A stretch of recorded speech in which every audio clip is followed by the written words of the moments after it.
What does betrayal feel like? It's not a loud explosion. It's a quiet, cold click. The sound of a key card granting access to a place you belong only to show you that you don't. For Eleanor Vance, it was the sound of the executive elevator door sliding open on the 55th floor.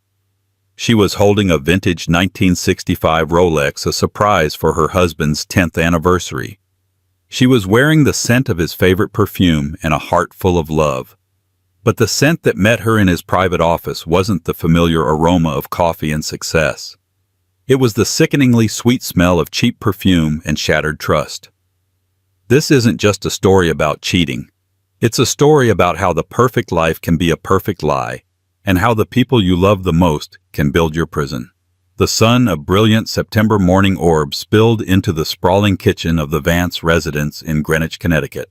It glinted off the polished chrome of the Sub-Zero refrigerator and warmed the Carrara marble island where Eleanor Vance sat, a delicate porcelain cup of Earl Grey steaming in her hands. From the outside, her life was a masterpiece of modern success. The house, a stunning glass and steel structure she had co-designed years ago, overlooked a serene wooded valley. Her husband, Liam Vance, was the charismatic founder and CEO of Vance Innovations, a tech giant that had revolutionized data security. They were the golden couple, their story a fairy tale of college sweethearts who had built an empire from a garage and a dream. Today was special. It was their 10th wedding anniversary. A decade. 10 years since she'd stood opposite a nervous, impossibly young Liam and promised him forever. He'd had nothing then but a brilliant mind and a fire in his eyes that promised to conquer the world. She, a promising architect fresh out of Yale, had believed in that fire more than anyone. She'd put her own career on hold, trading blueprints for board meetings, her drafting table for dinner parties, becoming the perfect supportive partner who smoothed his path and managed their life so he could focus on his ascent. She smiled, tracing the rim of her cup. He'd left before dawn as usual, a quick kiss on her forehead, his only goodbye. A text message had buzzed on her phone an hour later, emergency meeting with the Tokyo board. "We'll be late, my love. Let's celebrate this weekend. I love you." A familiar pang of disappointment pricked her heart, but she quickly smoothed it over. This was the price of his success. His ambition was a demanding mistress, and she had long ago made peace with sharing him. But today she wanted to break the routine. For their 10th anniversary, she would not be the wife waiting patiently at home. She would be the woman who swept him off his feet. In the velvet-lined box resting on the counter beside her was her gift, a vintage 1965 Rolex Oyster Perpetual, the exact model his father, a humble watchmaker, had always dreamed of owning but could never afford. It was more than a watch. It was a symbol of how far he'd come, a nod to the past that had forged him. Her plan was simple. She'd have their favorite champagne and 2 glasses delivered to his office. She'd arrive unannounced around lunch, whisk him away from his spreadsheets and conference calls, and take him to the small French bistro where he'd first proposed. A flutter of excitement danced in her stomach. It felt deliciously clandestine, a throwback to their more spontaneous, carefree days. She spent the morning meticulously preparing. She chose a sophisticated emerald green silk dress that brought out the flecks of gold in her hazel eyes. She styled her auburn hair in soft waves that cascaded over her shoulders. Each step was a brushstroke on the canvas of the perfect surprise. As she drove her Tesla down the winding country roads towards the city, the autumn leaves painted the landscape in fiery hues of red and gold. She felt a deep, abiding sense of contentment. They had built this life together. Every sacrifice had been worth it. Liam was a good man. He was driven, yes, sometimes distant, but he was a good man. He loved her. She had never, not for a single moment in 10 years, had a reason to doubt that. Her sister Clara had called earlier. "Happy anniversary, Ellie. 10 years. Can you believe it?" Clara's voice was bright and bubbly as it always was. "I know. It feels like yesterday and a lifetime ago all at once," Eleanor had replied, laughing. "Doing anything special? I'm actually on my way to surprise him now. Going to steal him away for the afternoon." There was a brief, almost imperceptible pause on the other end of the line. "Oh, wow. That's bold. You know how he is, about people just dropping in." "It's our anniversary, Clara. I think he'll make an exception. Of course." "Of course he will. Well, have fun. Tell him I said happy anniversary, too." The call ended, and Eleanor thought nothing of the slight hesitation in her sister's voice. Clara had always been a little intimidated by Liam's corporate world, that was all. At 24, 5 years her junior, she was still finding her way, flitting between jobs and boyfriends, perpetually in awe of the stable, successful life Eleanor had built. Eleanor had always been her protector, her confidant, the one who paid her rent when she was short and offered a shoulder to cry on after every breakup. The Vance Innovations Tower was a monument to Liam's ambition, a shard of glittering glass and steel that pierced the Manhattan skyline. It was a place she knew well, yet had always felt like Liam's territory. She was the mistress of their home, but this tower was the seat of his kingdom. The lobby was a cathedral of minimalist design. A security guard, a familiar face named George, smiled warmly. "Mrs. Vance, a pleasure to see you." "Hello, George. I'm going up to surprise Mr. Vance for our anniversary. He'll be a lucky man." George said, his eyes twinkling as he buzzed her through the private security gate. "He's on a call, but I'm sure he won't mind being interrupted by you." She stepped into the executive elevator, the one that required a special key card. Liam's key card, which she kept on her own ring for emergencies. The polished steel doors slid shut, encasing her in a silent, ascending box. The Rolex felt heavy and cool in her handbag. Her heart thumped with a giddy rhythm. She imagined the look on his face, the initial shock, the furrow of his brow at the interruption, and then the slow, spreading smile as he saw her, as he realized what day it was and what she was doing. The elevator chimed softly, arriving at the 55th floor, the penthouse level. It was reserved exclusively for Liam's office suite, the boardroom, and a small private lounge. The doors whispered open to a reception area of serene elegance. His executive assistant, a prim and efficient woman named Martha, was not at her desk. Good, Eleanor thought. Fewer witnesses to the interruption. The thick plush carpet muffled her footsteps as she walked down the short hallway toward the imposing oak doors of his office. She could hear voices from within, muffled but audible. George had said he was on a call. She paused, not wanting to barge in on a sensitive business discussion. Then she heard a laugh. It wasn't Liam's deep, rumbling laugh. It was a woman's laugh. High-pitched, unrestrained, and startlingly familiar. A cold knot formed in the pit of her stomach. It was probably a visiting executive, a client. There were a dozen logical explanations. She took a calming breath, her hand resting on the cool metal of the door handle. Then she heard Liam's voice, not the sharp, commanding tone of a CEO, but something softer, lower. A murmur. And the woman's voice replied, not with business jargon, but with a single breathy word. His name. Liam. The familiarity of that voice, combined with the intimacy of the tone, sent a jolt of pure ice through Eleanor's veins. Her carefully constructed surprise, her perfect day, her entire world suddenly felt fragile, like a thin sheet of glass about to be struck. Against her better judgment, overriding every instinct that screamed at her to turn around and run, she pressed down on the handle. The door was heavy and soundproofed, but it wasn't locked. It swung open with a faint, expensive sigh. And the perfect world of Eleanor Vance didn't just crack. It exploded into a million unrecognizable pieces. The scene that greeted her was a tableau of betrayal so stark and vulgar it seemed ripped from a cheap melodrama rather than her own life. The office, usually a pristine space of organized power, with its mahogany desk, floor-to-ceiling windows, and panoramic views of the city, was in disarray. A man's suit jacket, Liam's favorite charcoal gray Tom Ford, was carelessly slung over a leather armchair. A pair of black stilettos, ones she'd seen 100 times before, were kicked off near the desk. And there, standing by the vast window that overlooked the city they had supposedly conquered together, was her husband. His back was to her. He was not on the phone. His shirt was untucked, his hair disheveled. His hands were wrapped around the waist of a woman in a slim-fitting crimson dress, a dress Eleanor now recognized with a sickening lurch.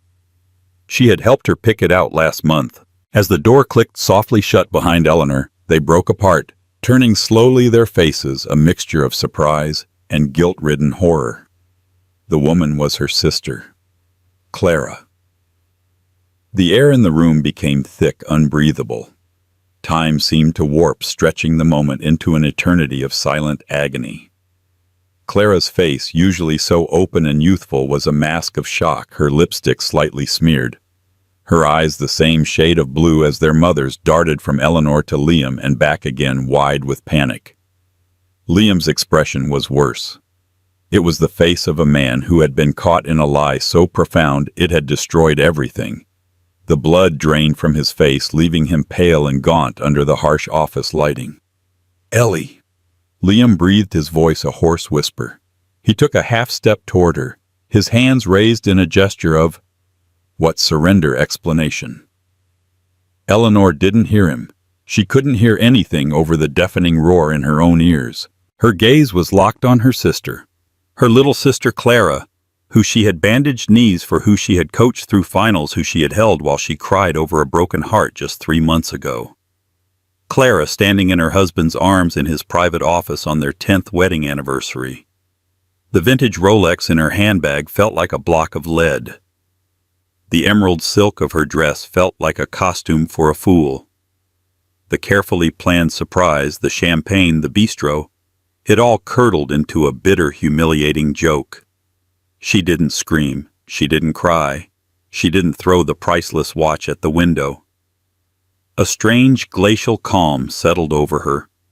It was the calm of profound, irreversible shock, the body's last defense against a pain too great to process. Her eyes moved from Clara's face to the crimson dress, then to the couch in the corner of the room. A silk scarf, one Eleanor had given Clara for her last birthday, lay crumpled on the floor next to it, a fallen flag of their sisterhood. Ellie, it's not what you think," Clara stammered, her voice thin and reedy. It was a pathetic cliché line, so absurd in the face of the undeniable truth that a hysterical laugh threatened to bubble up from Eleanor's chest. She choked it down. Eleanor simply looked at her, a long, empty stare that held a decade of love and a moment of infinite betrayal. She saw it all in that moment, the little lies, the subtle manipulations, the emergency funds Clara always needed, the way she would flatter Liam, hanging on his every word at family dinners. It was all there, a hidden, rotten tapestry she had been too blind, too trusting to see. Without a word, she turned. Her movements were stiff, robotic. She walked back to the door, her hand closing around the handle. "Eleanor, wait. Please." Liam's voice was desperate now, cracking with a panic she'd never heard from him before. He lunged forward, but it was too late. She was already out the door, pulling it shut with a final, definitive click. She walked past the empty assistant's desk, her posture ramrod straight, her face a blank, emotionless mask. She didn't run. She walked with a chilling, deliberate slowness, as if she were carrying something fragile and impossibly heavy.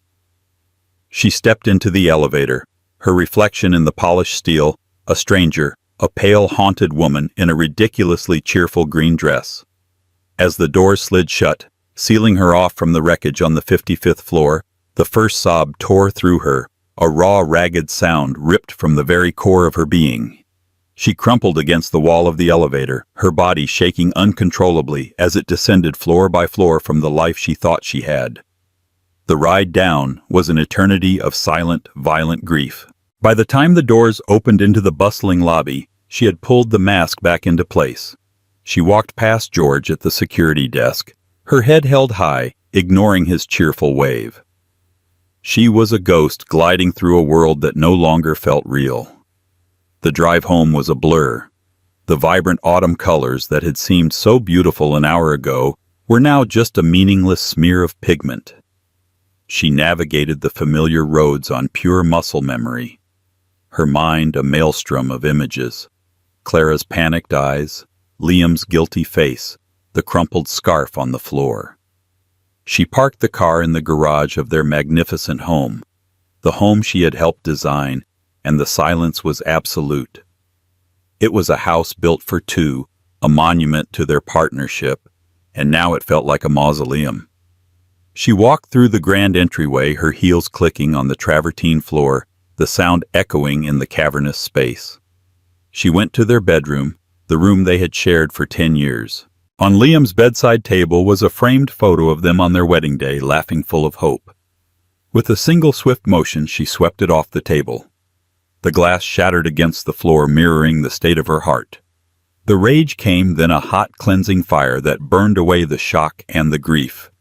It was a rage born of a decade of sacrifice, a decade of prioritizing his dreams, his needs, his comfort. She had been the foundation, the steady, unseen support that allowed his skyscraper to rise.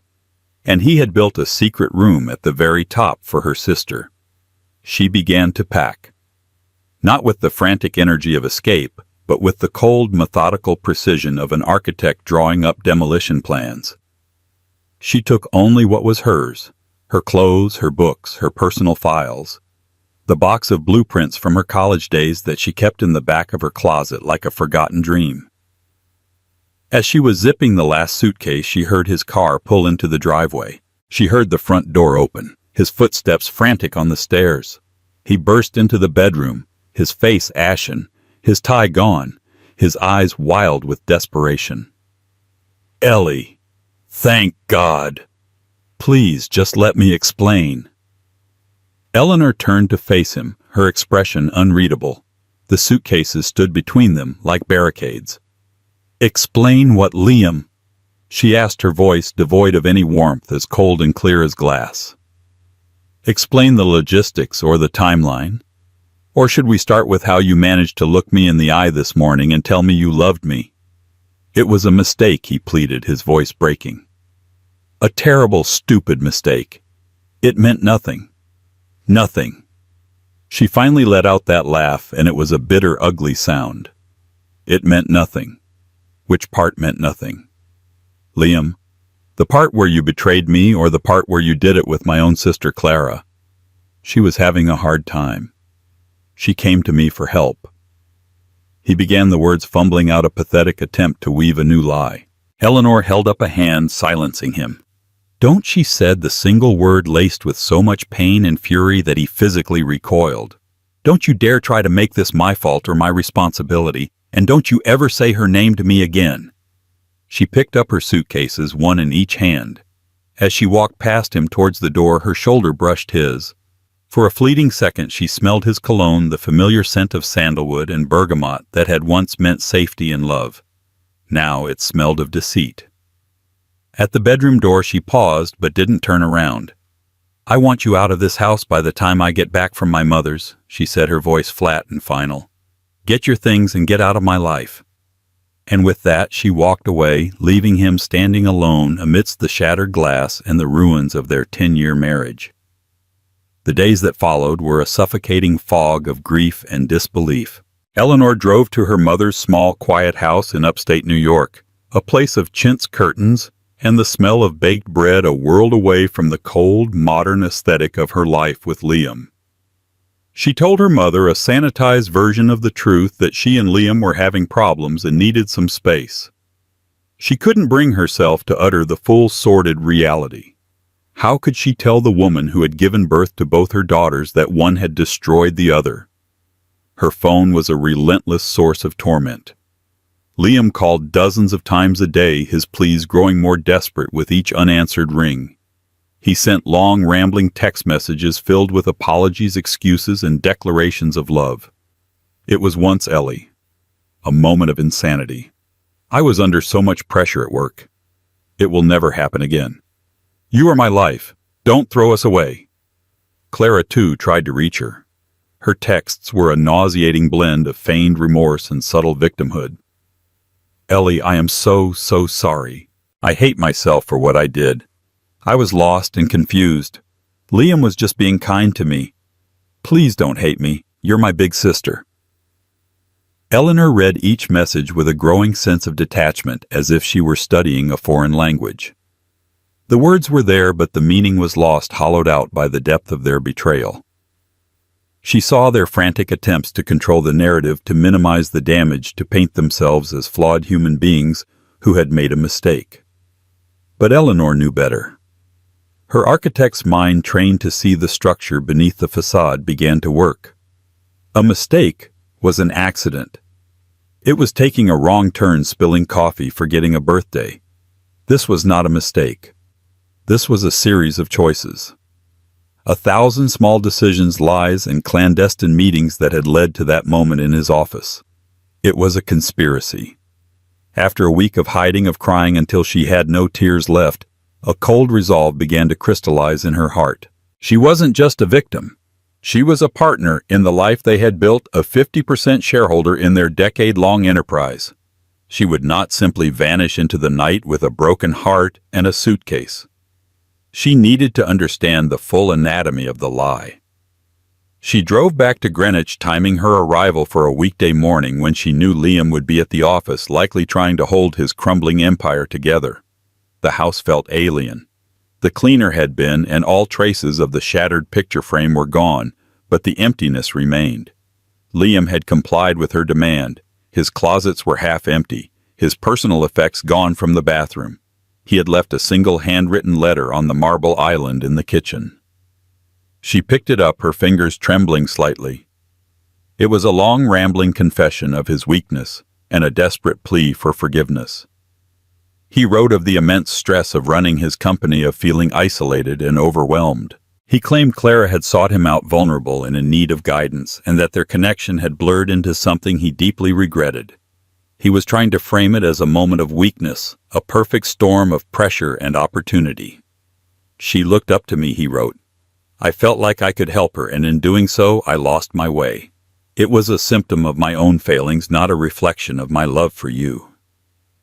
My love for you is the only real thing in my life." Eleanor read the words, and for the first time she felt not pain but a spark of cynical intelligence. He was good. He was very, very good at spinning a story. He was casting himself as the flawed hero and Clara as the damsel in distress. But something about it felt constructed. Too neat. An architect knows when a load-bearing wall is hiding a crack. She put the letter aside. The time for emotion was over. It was time for facts. She started with their finances. As his wife, she had access to all their joint accounts and credit card statements. For years, she had left the management of their vast wealth to Liam and his accountants, content to sign whatever documents were placed in front of her. Not anymore. She logged into the online portal for their primary joint credit card, the one with the astronomical limit. She started scrolling back month by month. The usual charges were their extravagant dinners, first-class flights, donations to charities, her own purchases at designer boutiques. But then she started to notice a pattern. A charge from a 5-star hotel, the Carlyle in Manhattan, from 3 months ago, on a Tuesday afternoon. Liam was supposed to have been in back-to-back meetings. A charge for $450. Not an overnight stay. A day rate. Another one 6 weeks ago, the St. Regis. Same pattern. A weekday afternoon. Her heart hammered against her ribs. This wasn't once. This wasn't a moment of insanity. This was a habit. She kept digging. She found charges from high-end jewelry stores.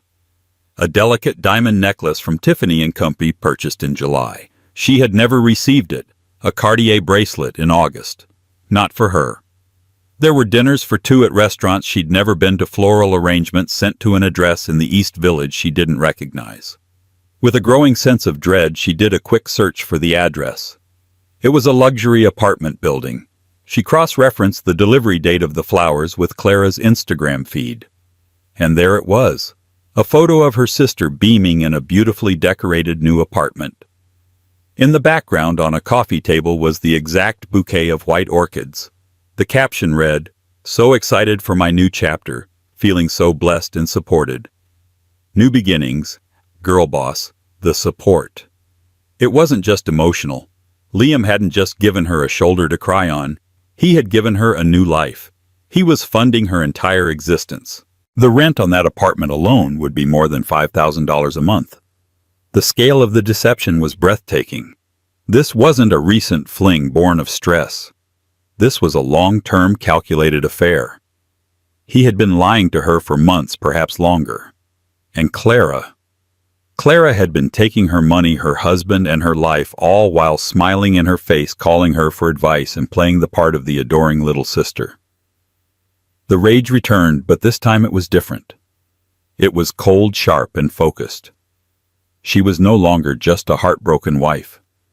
She was an investigator. She had been a fool, but she would not remain one. Her mind raced. If they were this brazen with the joint credit card, what else were they hiding? The financial deception felt like a clue, a thread she could pull to unravel their entire web of lies. Liam's business, Vance Innovations, was his life.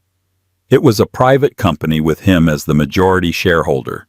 She had signed a prenuptial agreement years ago, a standard document his lawyers had drafted, which largely separated her from the business itself in case of a divorce.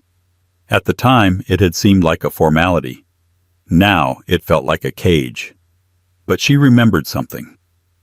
A few years ago, during a major refinancing of the company's debt, Liam had needed her to sign as a personal guarantor on a massive loan. He had explained it as a technicality, a way for the bank to feel secure. She had signed without reading the fine print, trusting him completely. Personal guarantor. The words echoed in her mind. If she was a guarantor, didn't that give her certain rights? The right to know the financial health of the entity she was guaranteeing. The lie about the affair was personal. But as she sat there surrounded by damning financial statements, Eleanor began to suspect that the affair wasn't the real story. It was just a symptom of a much deeper, more dangerous disease, and she was standing right at its epicenter. The prenuptial agreement was a formidable document crafted by a team of New York's most ruthless corporate lawyers. It was designed to be an ironclad fortress protecting Liam's primary asset, Vance Innovations. Reading it now in the stark silence of her marital home, Eleanor felt a chill. She had signed away her rights to the company's growth and profits, with a naive flourish of her pen a decade ago, believing their love was the only contract that mattered. But the loan guarantee was a different matter entirely. It was a separate contract with the bank, a chink in Liam's armor. She found her copy in the steel file cabinet in their home office, a place she hadn't opened in years. The language was dense and intimidating, but one clause stood out as a guarantor of the $50 million line of credit she was entitled to receive quarterly financial statements and material event disclosures from the company. Had she ever received them? No. They would have gone to Liam's office intercepted by his team, deemed irrelevant to the wife at home. It was another layer of the condescending bubble he had built around her. He handled the complex things. It was time to pop that bubble. Her first call was to Julian Croft. Julian was one of her oldest friends, her partner on their thesis project at Yale, and one of the few people from her old life she had managed to keep in touch with. He was now a partner at a boutique architecture firm, but his real talent had always been his razor-sharp, analytical mind. He saw the world in terms of systems, structures, and stress points. She met him at a quiet coffee shop in the city, feeling like a spy on a covert mission. She laid out the basics, the affair, the financial deception, and her suspicion that it was all connected to something bigger. Julian listened patiently, his expression growing more serious with every word. When she finished, he pushed his glasses up his nose and looked at her, his eyes full of a mixture of sympathy and professional curiosity. "Ellie, I'm so sorry. This is monstrous," he said, his voice low. "But you're right. Men like Liam, men who build empires, they don't have mistakes. They have strategies. The affair, the apartment for Clara, it feels like a payoff, like he's buying her silence or her loyalty for something." "That's what I think," Eleanor said, her voice stronger than she expected. "And I think it has to do with the company. The loan I guaranteed. It gives me the right to see the books. Then you need to exercise that right, Julian said, leaning forward. But not by going to Liam. He'll just stonewall you, create a new set of falsified documents. You need to go directly to the source, the bank, and you need a forensic accountant. He gave her a name, a woman named Evelyn Reed, known for her discretion and her tenacity. She's a shark, Ellie. If there's a single dollar out of place, she'll find it. The next day, Eleanor, armed with her copy of the guarantee agreement and a newfound sense of purpose, walked into the Midtown headquarters of the bank that held Liam's loan. She met with the senior vice president, a man whose placid smile faltered when she calmly and firmly demanded 3 years' worth of quarterly financial statements for Vance Innovations, as per her rights as guarantor. He tried to redirect her to Liam's office, but she held her ground, quoting the specific clause in the contract. Legally, he had no choice but to comply. 2 days later, a courier delivered a thick stack of documents to her mother's house. She immediately couriered them to Evelyn Reed. While Evelyn began her work, Eleanor started her own more subtle investigation. She thought about Clara. Her sister had always been flighty and a bit of a grifter, but she wasn't sophisticated. The idea of her being a mastermind in a corporate conspiracy seemed absurd. She was more likely a pawn, a tool. But what was she being used for? Eleanor began to piece together a timeline. Clara had lost her marketing job about 8 months ago. She'd been distraught, claiming she was laid off due to downsizing. Around that same time, she'd started spending more time with Liam, ostensibly for career advice. It was shortly after that the lavish gifts in the new apartment had materialized. On a hunch, Eleanor accessed the online backups of their home security system. She scrolled back through months of footage, looking at the logs of who came and went from their Greenwich home. She found what she was looking for on several weekday afternoons, when she had been in the city for a charity luncheon or an art gallery opening. Clara's car was shown entering their gated driveway and leaving a few hours later. They hadn't just been using hotels, they had been using her home, her bed.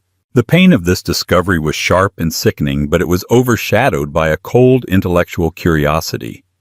They were sloppy. They were arrogant. They believed she would never look. Then a week later, Evelyn Reed called. Her voice was calm, but it carried an undercurrent of something grave. "Mrs. Vance, I've completed my initial review of the financials. I think you need to see this. Can you come to my office?" Evelyn's office was a sterile, no-nonsense space in a downtown skyscraper. She was a woman in her 50s with sharp eyes and an air of quiet authority. She didn't offer platitudes or sympathy. She simply spread a series of spreadsheets and highlighted documents across her conference table. "Vance Innovations is in serious trouble," Evelyn stated bluntly. "On paper, their revenues have been climbing steadily, but it's a house of cards." She pointed to a section detailing accounts receivable. "Their biggest client for the past year has been a company called Apex Data Solutions. According to these statements, Apex accounts for nearly 40% of Vance's total revenue. The problem is, as far as I can tell, Apex Data Solutions doesn't exist." Eleanor stared at her, uncomprehending. "What do you mean it doesn't exist?" "I mean it's a shell corporation," Evelyn explained. "It was registered in Delaware 8 months ago. It has no website, no employees, no physical address beyond a P.O. box. The payments from Apex to Vance are cyclical. Money goes from Vance to a series of other shell companies for consulting fees and then gets funneled back through Apex as revenue. Liam isn't just fudging the numbers, Mrs. Vance. He's committing massive fraud. He's inflating his company's value to keep the loans coming and to attract a buyer." Evelyn slid another document across the table. It was the incorporation paperwork for Apex Data Solutions. The listed director and sole signatory was a name Eleanor had never heard. But then Evelyn produced another file, a copy of a wire transfer from a Vance Innovation subsidiary account to a personal savings account. The transfer was for $50,000, and the memo line read, "Initial consulting fee." The name on the receiving bank account was Clara Rhodes. The room tilted. The puzzle pieces didn't just click into place. They slammed together with the force of a tectonic shift. 8 months ago, Eleanor whispered, her mind racing back. The same time Clara lost her job. The same time the affair seemed to have started. He didn't pay her off to be his mistress. Evelyn said, her voice softening slightly as she saw the color drain from Eleanor's face. He hired her. He brought her into the fraud. Clara hadn't been a distraught, vulnerable young woman seeking comfort. She had been a co-conspirator. The affair wasn't the cause of the deception. It was the glue that held it together. Liam needed someone he could trust, someone whose loyalty he could buy to be the front for his fake company. Who better than his adoring, financially dependent sister-in-law? The apartment, the jewelry, the cash? It wasn't a lover's gift. It was payment for services rendered. It was hush money. Eleanor leaned back in her chair, the cold leather pressing against her spine. The betrayal had mutated into something far more grotesque and terrifying than she could have ever imagined. Her husband wasn't just an adulterer. He was a criminal. And her sister wasn't just a homewrecker. She was an accomplice. And she, Eleanor Vance, was the personal guarantor on a $50 million loan to a fraudulent company. If Vance Innovations collapsed, the bank wouldn't just go after Liam. They would come for her. They would take everything. The house she designed, her savings, her future. Liam and Clara hadn't just broken her heart. They had meticulously engineered her complete and utter ruin. The drive back from Evelyn Reed's office was a masterclass in controlled panic. The city lights blurred into streaks of neon and white, a dizzying spectacle that mirrored the chaos in Eleanor's mind. She was tied to a sinking ship, a ship her husband and sister had deliberately scuttled while she was sleeping in her cabin. The prenup that was meant to protect Liam's assets now seemed like a cruel joke. Her liability on that loan guarantee superseded it entirely. They had exposed her to all of the risk while walling her off from all of the control. When she got back to the house, she didn't turn on the lights. She sat in the cavernous living room, the moonlight painting long, distorted shadows on the walls. The house, once a symbol of her success and partnership, now felt like a gilded cage, and the walls were closing in. For a few hours, despair was a physical weight pressing down on her chest, making it hard to breathe. They had outmaneuvered her at every turn. They had used her love and trust as weapons against her. She could expose them, of course. She could go to the authorities, to the bank, and watch the whole house of cards come crashing down. Liam would likely go to prison. Clara would be implicated, but the fallout would be immense. The ensuing bankruptcy and lawsuits would entangle her for years, bleeding her dry financially and emotionally. They would drag her name through the mud, painting her as a scorned wife seeking revenge, or worse, an ignorant spouse who was blissfully unaware of the rot in her own home. She would win a moral victory, perhaps, but be left with nothing but ashes. No. That was their game. A game of scorched earth. She needed to play a different one. Eleanor was not a CEO or a corporate raider. She was an architect. An architect understands structure.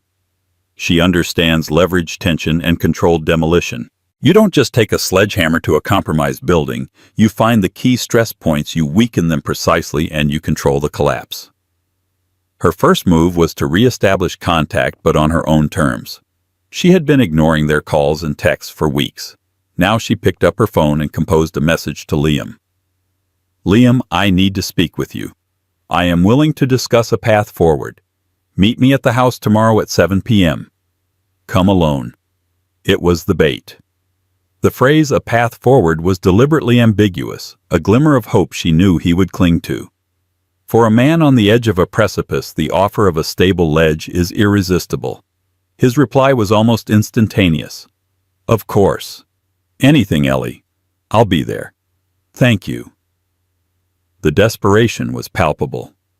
Her next message was to Clara. It was colder, more direct. I know about Apex Data Solutions. I know you are the signatory. Be at the house tomorrow at 7:15 p.m. Do not speak to Liam about this beforehand. If you do, I will forward my evidence to the U.S. Attorney's Office.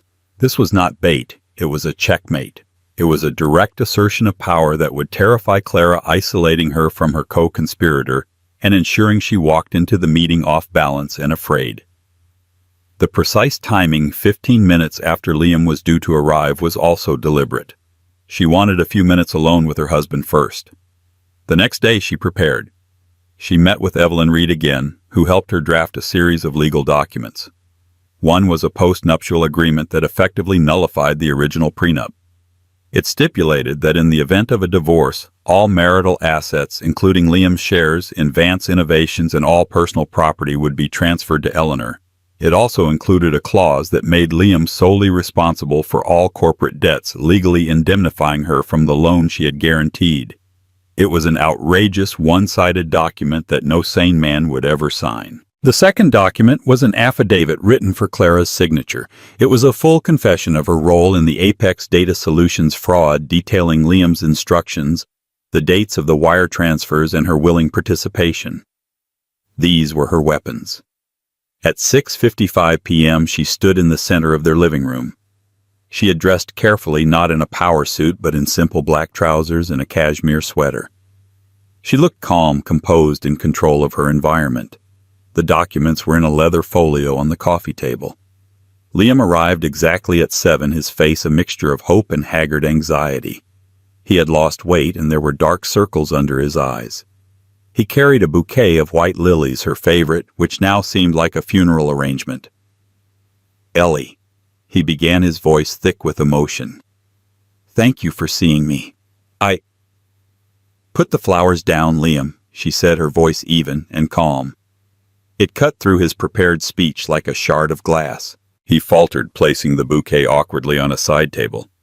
"I'm not here to talk about us," she continued, gesturing to the chair opposite her. "I'm not here to discuss your feelings or your mistake. We are here to discuss the terms of my silence." His face clouded with confusion. "Your silence? What are you talking about?" "I'm talking about Apex Data Solutions," she said, letting the name hang in the air between them. The color drained from his face. It was a visceral, devastating reaction. In that single moment, he knew he was no longer dealing with his heartbroken wife. He was dealing with an adversary who knew his deepest, most dangerous secret. "How?" he stammered. "The how is irrelevant," Eleanor said, pushing the post-nuptial agreement across the table. "This is a new post-nuptial agreement. It transfers all of our assets, including your company shares, to me. It makes you solely liable for the $50 million loan I was foolish enough to guarantee.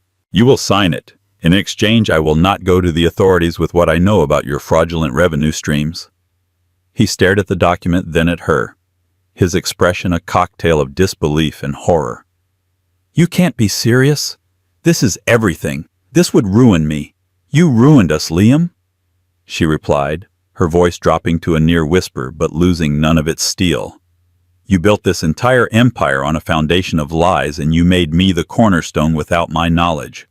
Now the building is about to collapse, and you have two choices. You can hand me the deed and walk away, or you can be crushed in the rubble. It's that simple." He was about to argue, to plead, to lash out, when the doorbell rang. Punctually. 7:15 p.m. Liam looked towards the door in confusion. "Are you expecting someone?" "Yes," Eleanor said, her eyes never leaving his. "Your business partner." She opened the door to find a pale, trembling Clara.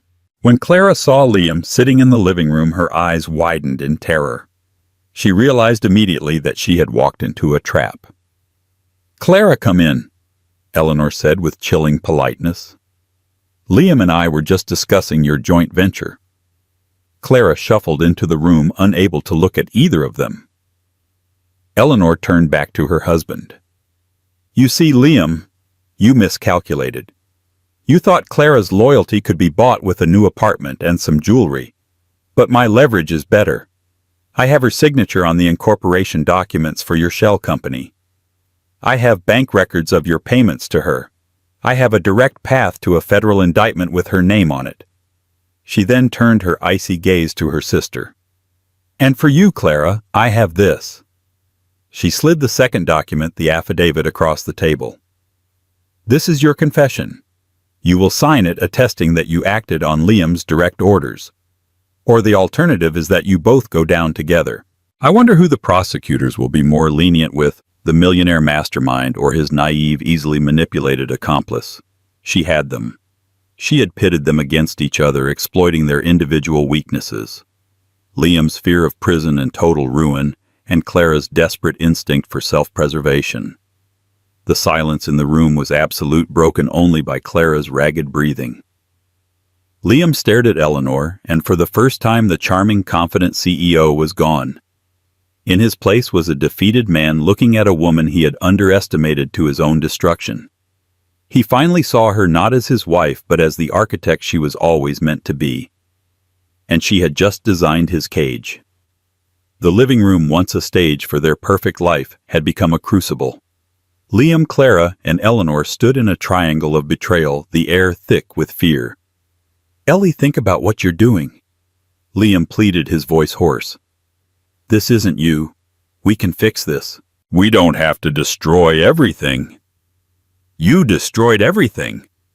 Eleanor's voice was cold steel. "You built this empire on a foundation of lies and made me the cornerstone without my knowledge. This isn't destruction, it's a controlled demolition. The only question is who walks away from the blast zone." She turned her icy gaze to her sister, who was visibly shaking. "Clara? I have an affidavit here detailing your role in the Apex fraud. You can sign it agreeing to testify against Liam, or you can be charged as his co-conspirator. I wonder who the prosecutors will be more lenient with." Clara looked at Liam, searching for an escape route, but saw only his own terror. He couldn't save her. With a choked sob, she stumbled to the table, her survival instinct overriding any lingering loyalty. "He told me it was just paperwork," she whimpered. "Save it for the grand jury," Eleanor said, pushing a pen towards her. Clara's trembling hand scrawled her name, the signature severing the last thread of her and Liam's criminal alliance. Eleanor took the confession and turned back to her husband. "Your turn, Liam." She slid the post-nuptial agreement in front of him. It was a document of total surrender, transferring all marital assets, the house, the money, and Vance Innovations itself to her. "You will sign this, and in return you will avoid prison. Clara will walk away. You will lose your empire, but you will keep your freedom. That is the only deal on the table." It was a brilliant, cruel stroke, forcing him to sacrifice everything to save the very woman he had corrupted. He sank into a chair, the fight gone. The master of the universe had been checkmated by the woman he had so profoundly underestimated. He looked at her one last time, his eyes filled with a universe of regret and a strange, grudging respect. "You always were the brilliant one, Ellie," he whispered. He signed the document. With each stroke of the pen, he unmade his life, transferring a decade of work and wealth over to her. When he was done, he stood a hollowed-out man. He couldn't look at Clara as she scurried from the house. At the door, he paused. "For what it's worth, I did love you." "Love is not a defense, Liam," she replied, not turning to face him. "It's a responsibility, and you abdicated it." He walked out into the night, leaving her alone in the house that was now solely hers, holding the documents that gave her everything she had never wanted. She had won, but the victory felt as hollow and cavernous as the room around her. In the months that followed, Eleanor became the architect of her own resurrection. The legal transfer of Liam's empire was swift. Liam and Clara vanished, accepting their exiles of ruin and shame. Eleanor, now the sole owner of a fraudulent company teetering on collapse, went to work. She didn't hide the fraud. She leveraged it. With her forensic accountant, Evelyn Reed, she approached the bank that held the $50 million loan. She laid out the full extent of Liam's deception and then presented her plan. "The company's foundation is a lie," she told the board, "but the technology it was built on is real and valuable. Restructure the loan with me, and I will rebuild this company on a foundation of truth. Or you can force us into bankruptcy and recover pennies on the dollar." The bankers, valuing a salvageable asset over a total loss, agreed. Eleanor purged the company of the rot, promoting the brilliant young engineers Liam had overlooked. She applied her architect's mind to the business, redesigning its structure with transparency and integrity at its core. To fund the recovery, she liquidated her old life. The Greenwich House, a beautiful structure full of ghosts, was the first to go, followed by the cars, the jet, and every other monument to Liam's ego. She moved into a modest apartment in the city, a space she designed for herself with clean lines and abundant light. In the corner, she placed a drafting table, a connection to the woman she was before she became Mrs. Vance. At night, after long days spent saving her new company, she would sit and draw sketching blueprints for a future she was finally building for herself. A year later, a letter arrived from Southeast Asia. It was Liam. He wrote that he had followed the news of Vance Innovations and saw how she had made it stronger and more honest than it ever was under his leadership. "You built something real from my lies," he wrote. "I hope you find happiness." She folded the letter, a final chapter closed. Her happiness was no longer a vague hope tied to someone else. It was in her work, in her quiet apartment, in the confident stroke of her pen across a fresh sheet of paper. Staring out at the city skyline, Eleanor Vance saw not a concrete jungle, but a landscape of infinite possibility. She had lost a marriage but had found her purpose. She was no longer just a wife. She was the architect holding the master plans to a life of her own design. Eleanor's story is a powerful reminder that the deepest betrayals often come from the people closest to us. It teaches us that strength isn't about avoiding the fall. It's about how you choose to rebuild after the demolition. She lost a husband and a sister, but she found herself reclaiming a power she never knew she had. What would you have done in her position? Would you have chosen revenge or resurrection? Let us know your thoughts in the comments below. These real-life stories are full of lessons about resilience, trust, and the incredible strength of the human spirit. If Eleanor's journey resonated with you, please give this video a like to show your support. Share it with someone who might need to hear this message, and don't forget to subscribe to our channel for more compelling stories that explore the hidden dramas of everyday life. Thank you for listening. What if the person who promised to love and protect you forever was the same person who tried to send you to your grave? For Elara Vance, this nightmare became a reality.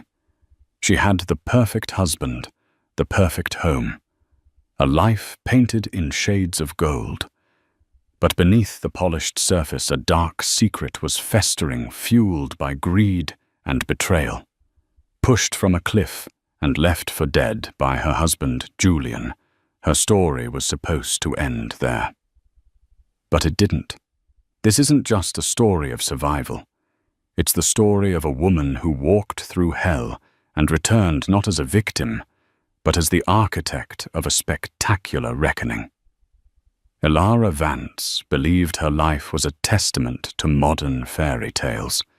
She lived with her husband, Julian Vance, in a sprawling penthouse overlooking the shimmering lights of Boston. Their apartment, featured once in an Architecture Digest, was a symphony of glass, steel, and minimalist art, a space that felt both expansive and intimate. To their friends and family, they were the golden couple. Julian was a charismatic and ambitious financial analyst on the fast track to a partnership at a prestigious firm, Archer and Sterling. Elara, with her background in art history, worked as a freelance curator for private collectors, a job she loved for its quiet beauty and intellectual challenge. Their love story had begun like a screenplay. They met at a charity gala. He'd been instantly captivated by her quiet intelligence and the way her eyes lit up when she spoke about Renaissance art. He pursued her with a charming intensity that swept her off her feet.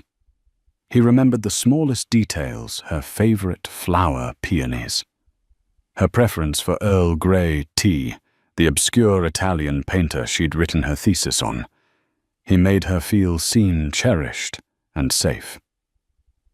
"You're my anchor, Elara," he would often whisper, tracing the line of her jaw as they lay in bed, the city lights twinkling below.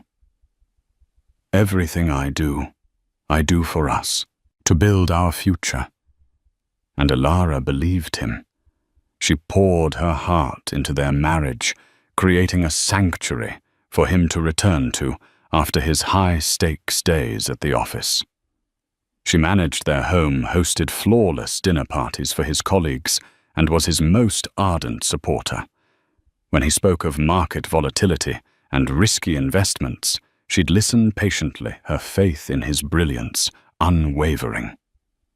But in the 4th year of their marriage, subtle cracks began to appear in the perfect facade, so small at first that Alara dismissed them as products of her own anxiety. Julian started working later, his nights filled with emergency client meetings and market analyses that stretched into the early hours of the morning. When he came home, he smelled faintly of a perfume that wasn't hers, a sharp, expensive scent like jasmine and sandalwood. When she asked, he'd laugh it off. "Oh, that's probably Isabel from legal. Her office is next to the conference room. The woman bathes in that stuff." Isabel Croft.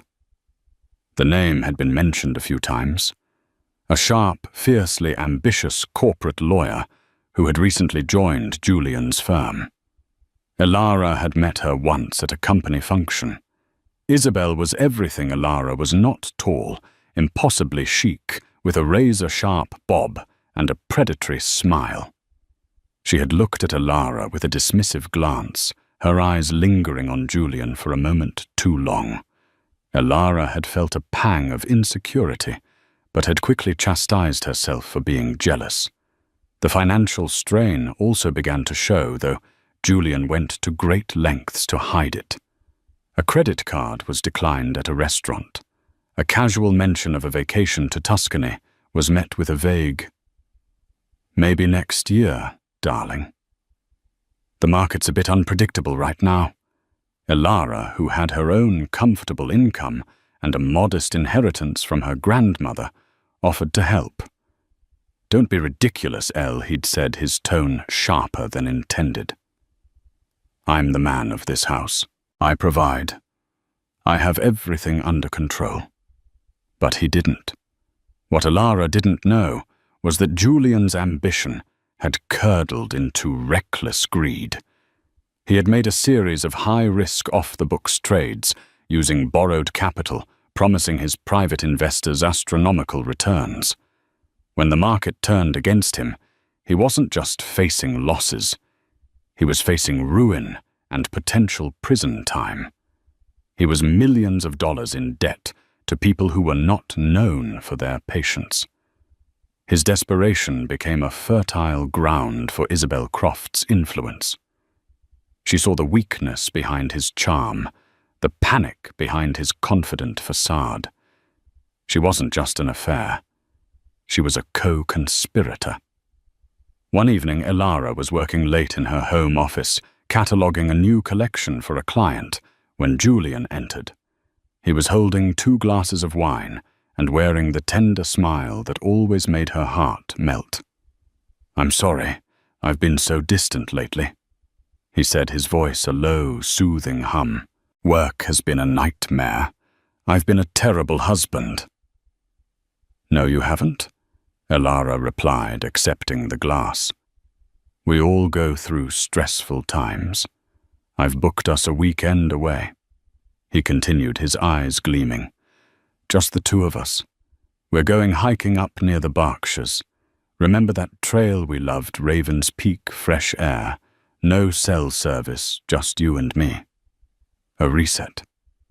Alara's face lit up. It felt like a return to the early days of their relationship, to the man she had fallen in love with. "Oh, Julian, that's wonderful. I'd love that." He pulled her into an embrace, his arms wrapping tightly around her. "I just want things to be perfect again," he whispered into her hair. As she hugged him back, she couldn't see the cold, calculating expression on his face. He wasn't just planning a weekend getaway. 2 days earlier, Julian had met with their insurance agent, and without Alara's knowledge, had taken out a new life insurance policy on her, a policy worth $5 million with him as the sole beneficiary. The first premium payment had cleared that morning. His plan was anything but a reset. It was a final, brutal solution. The decision to murder his wife was not a single lightning-strike moment for Julian Vance. It was a slow, creeping poison that had seeped into his thoughts over weeks, cultivated in the hushed, late-night conversations he had with Isabel Croft. Their affair had moved beyond the physical. It had become a strategic alliance fueled by mutual greed. Their meeting spot was a sterile, impersonal hotel bar downtown, the kind of place where anonymity was the main attraction. Isabel sat across from him, her long, lacquered nails tapping impatiently on her cocktail glass. "They called again, Julian," she said, her voice low and sharp. "Mr. Petrov's associates. They aren't asking for their $3 million anymore. They're demanding it. And they mention they know where we live. Both of us." A cold sweat prickled Julian's neck. He had borrowed money from a notoriously ruthless underground lender to cover his initial trading losses, a catastrophic mistake that now hung over him like a guillotine. "I can fix it," he said, the words sounding hollow even to his own ears. "I just need more time. One more big trade." Isabel let out a short, mirthless laugh. "Stop deluding yourself. Your trading days are over. Your credit is shot, your reputation at the firm is hanging by a thread, and you owe money to men who solve problems with body bags. There is no one more trade." She leaned forward, her eyes like chips of ice. "But there is another way, a permanent solution." She had first floated the idea a week prior, speaking in hypotheticals testing his moral elasticity. She spoke of insurance policies, of tragic accidents, of fresh starts. At first, Julian had been horrified, recoiling from the sheer callousness of it. This was Ilara, his wife. The woman who laid out his suit every morning, who believed in him when no one else did. But Isabel was persistent, a serpent whispering in his ear. She painted a vivid picture of their future, a life of unimaginable wealth and freedom, far away from Boston and their debts. They could move to Monaco or Zurich or anywhere they wanted. "Think about it, Julian." She'd purred her hand, covering his on the table. $5 million, tax-free. It's not just about paying off Petrov. It's about the life we deserve. No more pretending, no more hiding. Just us. She skillfully dismantled his affection for Ilara, recasting it as a burden. "She's holding you back. She's sweet, yes, but she's simple. She doesn't understand the world we operate in. She doesn't understand the pressure you're under. She would never understand what needs to be done." His guilt was a flimsy barrier against his terror and his greed. The fear of what Petrov's men would do to him was a tangible physical thing. He imagined broken bones, a shallow grave. Juxtaposed with that was Isabel's intoxicating vision, a sun-drenched villa, the clinking of champagne glasses, the end of all his fear. Slowly, disgustingly, the scales began to tip. He started to see Ilara not as his wife, but as the key to his survival and his prosperity. The planning began in earnest. It had to look like an accident. A car crash was too messy, too many variables. A home invasion, too risky. It was Isabel who suggested Raven's Peak. "You told me you took her there once," she said, scrolling through pictures of the trail on her tablet. "It's beautiful but notoriously treacherous. The ridge trail is narrow with a sheer drop. People have accidents there all the time. A slip, a tragic fall. Who would question it? The grieving husband." The plan was chillingly simple. They would hike to the scenic overlook. He would suggest taking a photo of her near the edge. A moment of distraction. A sudden firm push. There would be no witnesses. The remote location meant it would take hours for any rescue team to even be dispatched. Survival from a fall like that was impossible. Julian immersed himself in the morbid details. He researched response times for emergency services in that county. He read articles about grieving spouses studying the right words to say the correct emotions to display. He rehearsed the frantic 911 call in his head. "My wife," she slipped. "Oh God." She fell. "Please, you have to help her."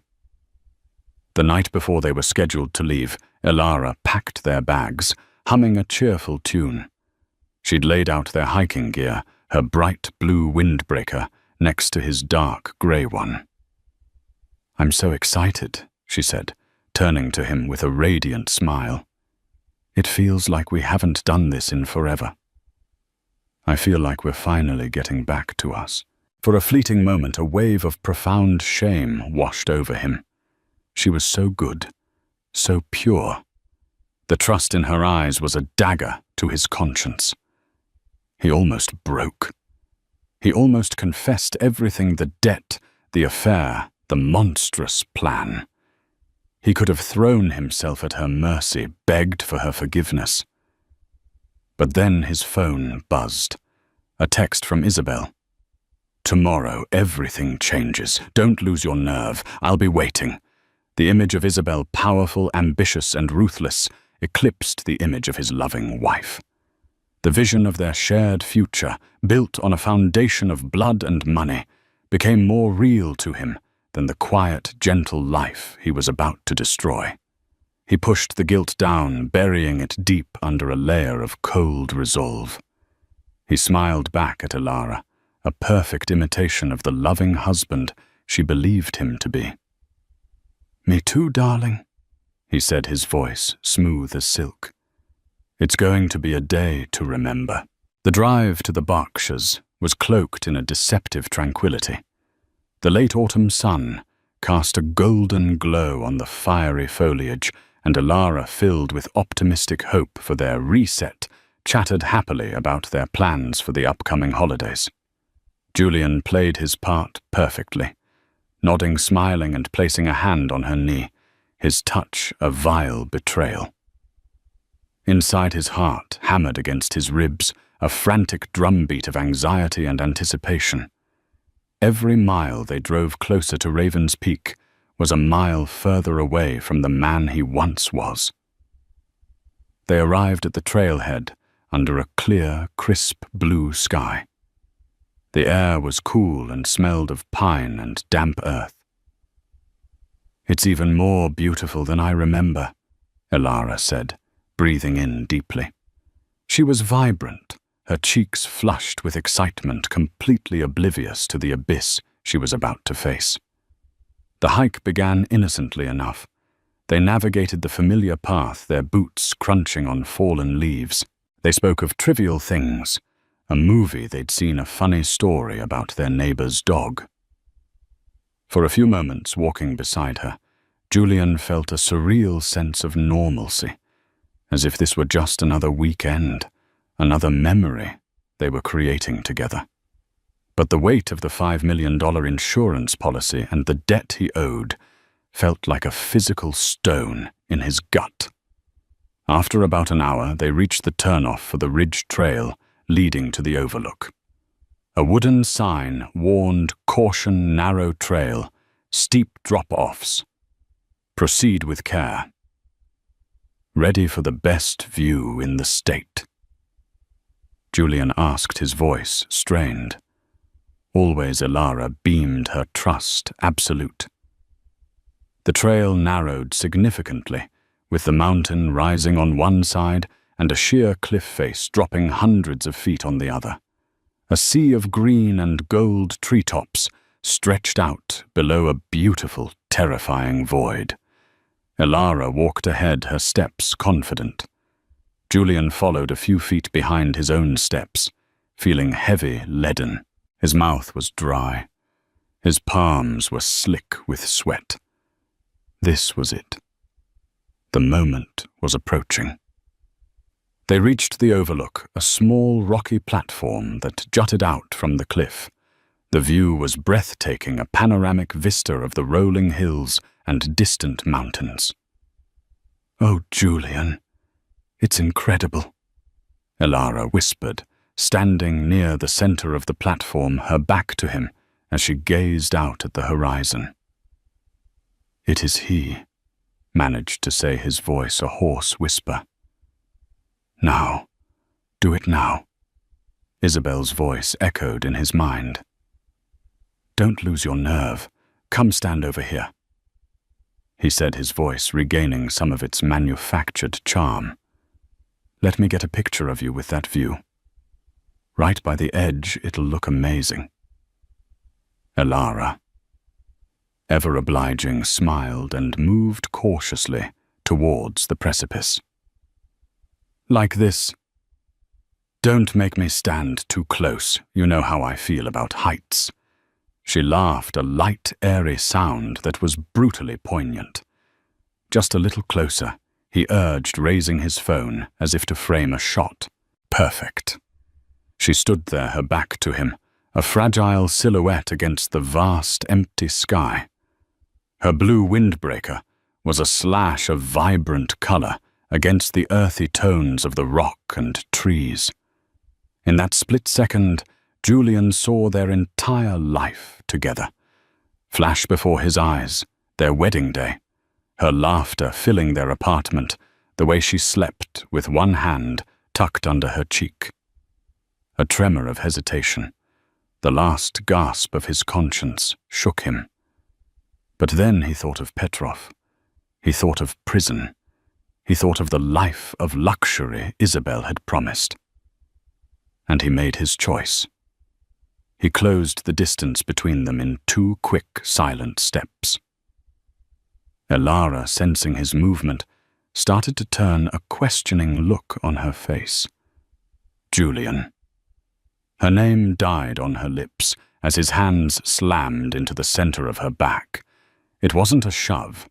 It was a powerful, decisive push executed with the cold efficiency of a business transaction.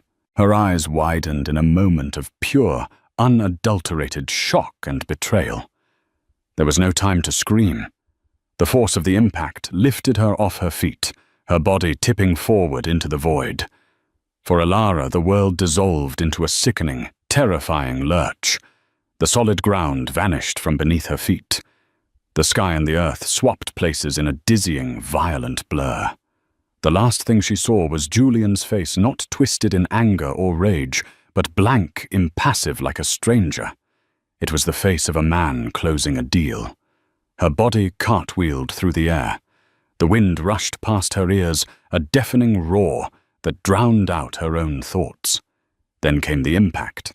Not one, but a series of brutal, jarring collisions as her body crashed through a canopy of thick pine branches. The snapping of wood mingled with the sickening crack of her own bones. The branches, while breaking her fall and likely saving her life, ripped and tore at her, inflicting terrible damage. Her final coherent thought was a single agonizing question. Why then everything went black? Up on the ridge, Julian stood, panting, his phone still clutched in his hand. He stared at the empty space where his wife had just been. Silence. He waited for a scream, a thud, anything.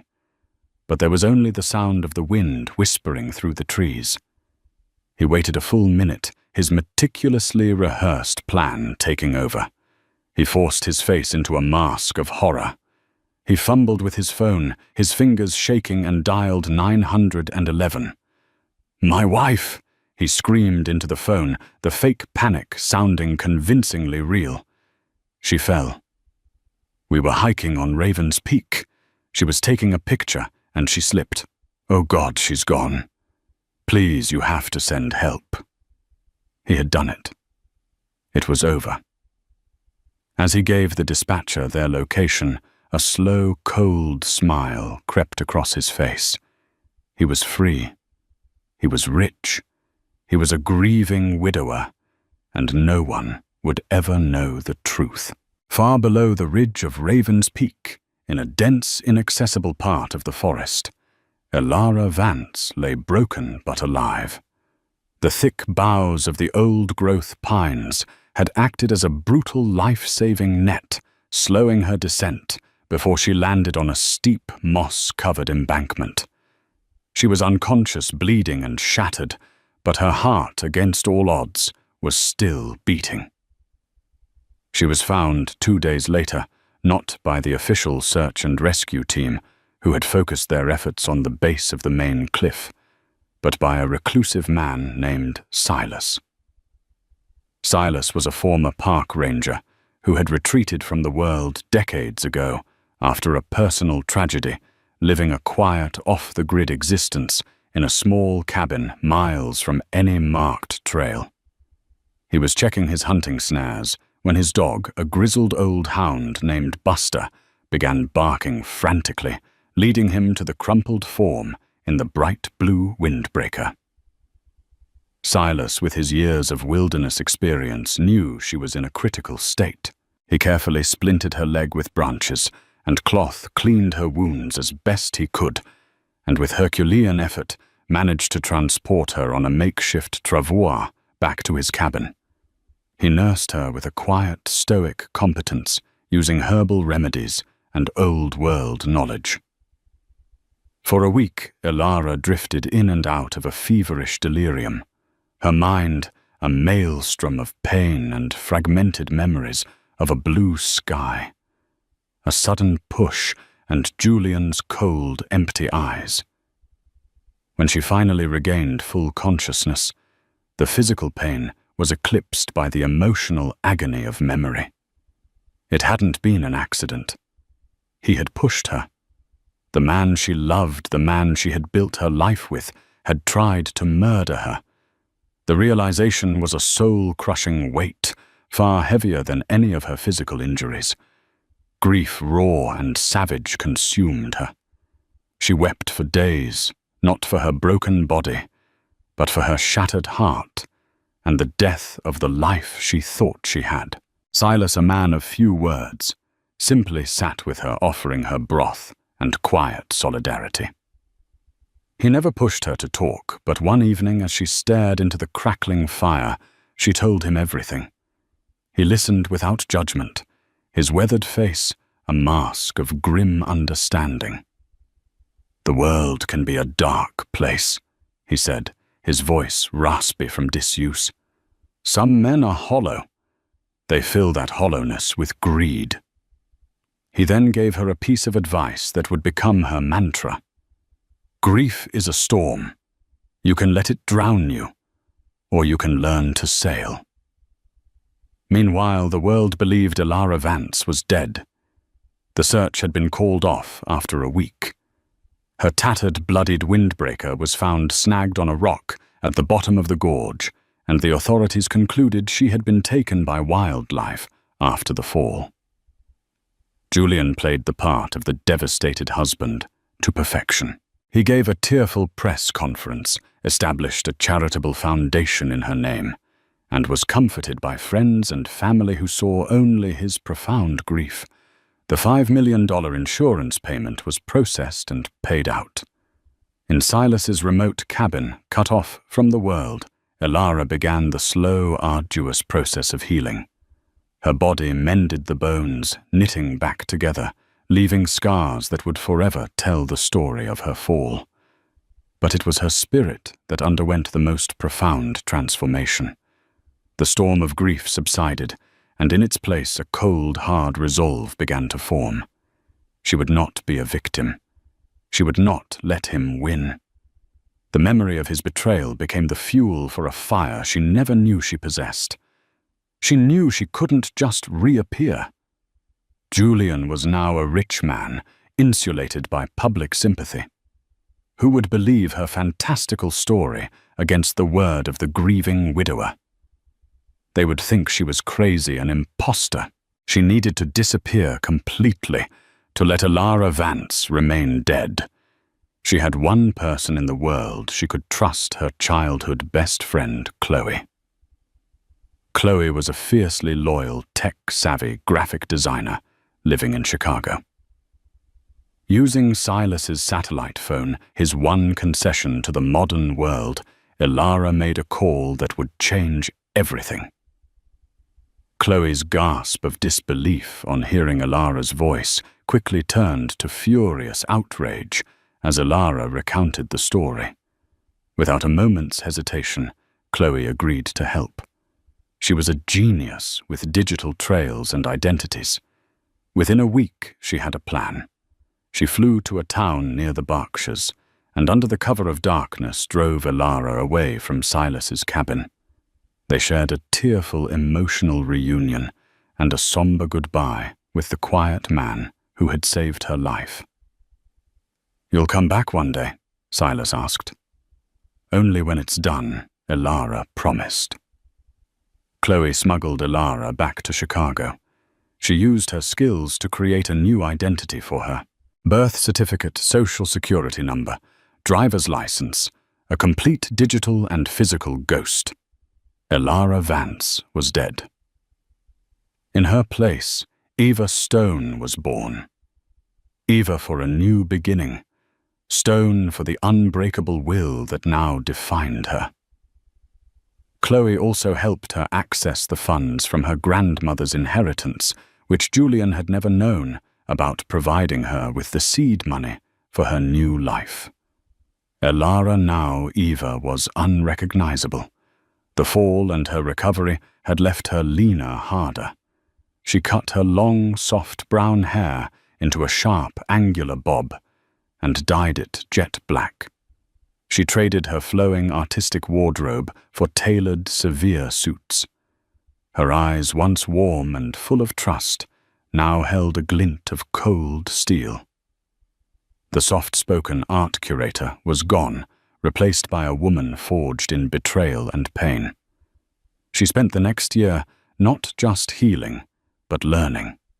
She devoured books on finance, corporate law, and investment strategy, the world Julian had inhabited. She would not just face him again. She would meet him on his own battlefield and destroy him. Her target was set New York City, the heart of the financial world, where men like Julian were made and broken. New York City was a chaotic, beautiful jungle, and Eva Stone moved through it with the focused precision of a predator. She rented a modest apartment and enrolled in intensive finance and market analysis courses, her mind a sponge, absorbing information with a ferocity that startled her professors. She wasn't just learning, she was arming herself. The world of derivatives, leveraged buyouts and hostile takeovers became her new language. Every complex algorithm she mastered, every market trend she successfully predicted, was another stone laid in the foundation of her future revenge. Her breakthrough came not in a classroom, but at a low-key investment seminar. She found herself in a debate during a Kuanda session, challenging the keynote speaker on his analysis of a struggling biotech firm. She spoke with a calm, data-driven authority that turned heads. She argued that the firm wasn't failing. Its most valuable asset, a patent for a revolutionary drug delivery system, was being criminally undervalued by a market focused on short-term losses. After the session, a man approached her. He was tall, impeccably dressed, with silvering temples and eyes that held a sharp, discerning intelligence. He introduced himself as Damien Blackwood. The name sent a ripple through the room. Damien Blackwood wasn't just a player in the financial world. He was a legend. A self-made billionaire, he was the enigmatic founder of Blackwood Capital, a private equity firm known for its aggressive, almost prescient investments in distressed companies. "That was a bold take on Omnigen Miss Stone," he said, his voice a deep baritone. "Most analysts have already written them off. Most analysts are looking at the balance sheet, Mr. Blackwood." "I'm looking at the science," Eva replied, her voice steady, betraying none of the nervousness she felt. Damien was intrigued. He had built his empire on seeing value where others saw none. He saw that same instinct in this intense, unknown young woman. He invited her for coffee, which turned into a 3-hour conversation about market philosophy. He was struck by her raw intelligence and her hunger. There was a fire in her, a relentless drive that he recognized because he shared it. He didn't know her story, but he knew the look of someone who had fought their way back from an abyss. He offered her a job, a junior analyst position at Blackwood Capital. It was a foot in the door, but Eva knew it was the opportunity of a lifetime. She didn't just excel at Blackwood Capital. She thrived. She worked with a tireless, obsessive focus, often being the first one in the office and the last to leave. Her insights were sharp, her strategies innovative. The undervalued biotech firm she had championed. On her recommendation, Blackwood acquired a controlling stake. 6 months later, the patent she'd identified was licensed in a multi-billion-dollar deal, and the firm's stock skyrocketed. She had made Damien Blackwood a fortune, and in doing so had proven her worth tenfold. Damien became more than her boss. He became her mentor. He taught her how to navigate the treacherous currents of power, how to wield capital not just as money, but as a weapon. He was a demanding teacher, but he was fair. As their professional relationship deepened, so did their personal one. He was a private man, a widower whose wife had died from cancer years ago. He saw in Eva a kindred spirit, a survivor. He was drawn to the strength in her, the resilience that was evident in everything she did. One evening, working late in his penthouse office overlooking Central Park, he finally asked the question that had been on his mind for months. "Eva, you work like you're being chased by demons," he said gently. "Who are you running from?" Looking into his steady, patient eyes. Eva made a decision. She couldn't build a future, even one of revenge, on a foundation of lies. She took a deep breath and told him everything. The perfect marriage, Julie and Isabel, the life insurance policy, the hike on Raven's Peak, the fall, Silas, and the creation of Eva Stone. Damien listened in complete, unbroken silence, his expression hardening into one of cold fury. When she finished, the room was quiet for a long moment. "The man is a monster," he said, his voice dangerously low. "And he's still out there, living on your money." He walked to the window, staring down at the city lights. "Revenge is a dish best served cold, Eva. But to serve it, you need more than a plate. You need an entire banquet hall. You need power so immense that he can't run, can't hide, and can't fight back." He turned to face her, his eyes blazing with a protective fire. "I'm not just going to be your mentor anymore. I'm going to be your partner. Blackwood Capital's resources are now your resources. We are going to build you an empire, and from the heights of it you will reach down and deliver your own justice." That night marked a pivotal shift. Eva Stone was no longer just an analyst. She became Damien's protégé, his right hand, and eventually his partner in both business and life. He gave her control over a significant investment fund. She used it with surgical precision, her reputation growing in financial circles. The mysterious, brilliant Eva Stone became a name whispered with awe and a little bit of fear. 2 years after her arrival in New York, Eva stood beside Damien on the balcony of his penthouse. She was no longer just a survivor. She was a force. She had a fortune of her own, the backing of a billionaire, and a network of contacts that spanned the globe. In Boston, Julian Vance and Isabel Croft were living a life of luxury, believing their past was buried forever. They had no idea that a ghost was coming for them, not with chains and whispers, but with stock portfolios and acquisition papers. The hunt was about to begin. For Julian Vance, the 3 years following Alara's death had been a golden age. He and Isabel had moved into a magnificent colonial-style mansion in the wealthy suburb of Chestnut Hill. Isabel, no longer a mere lawyer, but a lady of leisure, spent her days shopping, lunching, and overseeing renovations. Julian had left Archer and Sterling using the insurance money to launch his own boutique investment firm, Vance Capital. He cultivated the image of a tragic visionary, a man who had turned personal loss into professional triumph.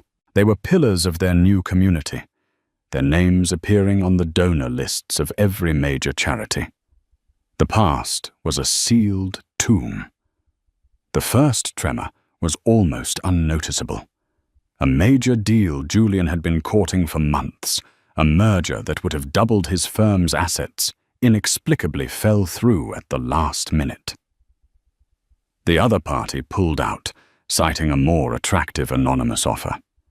Julian was furious, but wrote it off as bad luck.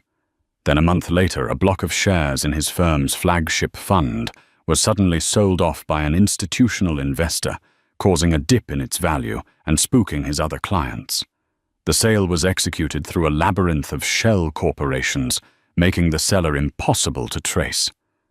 Whispers began to circulate about the stability of Vance Capital. Eva, operating from her sleek office in Manhattan, watched the ripples with cold satisfaction. This was her opening salvo. She was the anonymous offer, the untraceable seller. Working with Damien's team of forensic accountants and legal sharks, she had mapped out every aspect of Julian's financial life. She knew his vulnerabilities, his over-leveraged positions, and the fragile ego that underpinned his entire operation. Her strategy was not a frontal assault, but a campaign of 1,000 cuts. She began by quietly buying up the debt of his key business partners.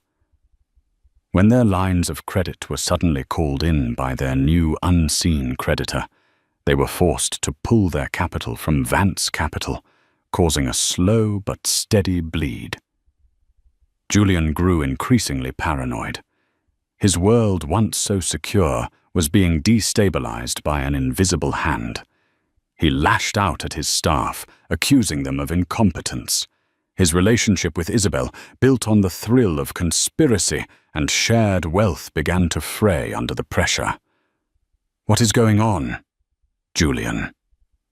Isabel demanded one evening, her voice shrill. "The Hamiltons crossed the street to avoid me today. People are talking. They're saying your firm is a sinking ship. It's a market downturn."